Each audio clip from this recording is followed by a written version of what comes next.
నాన్న టీ.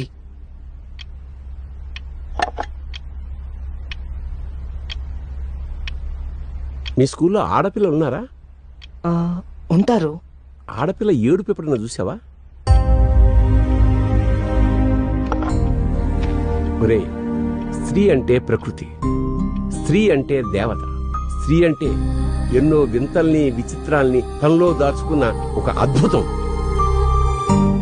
నీకర్థం కానంత మాత్రాన స్త్రీ విలువ తగ్గదు.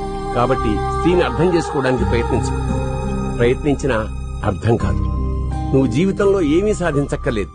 స్త్రీని గౌరవించు, ఆరాధించు. నీ జీవితంలోకి సంతోషం తనంతట తానే వచ్చి చేరుతుంది. స్త్రీని ఎప్పుడూ అవహేళన చేయకు, చేస్తే సర్వనాశనం అయిపోతాం. మళ్లీ చెప్తున్నా, స్త్రీ అంటే ప్రకృతి, ప్రకృతిని అవమానిస్తే ప్రళయం సంభవిస్తుంది. జాగ్రత్త.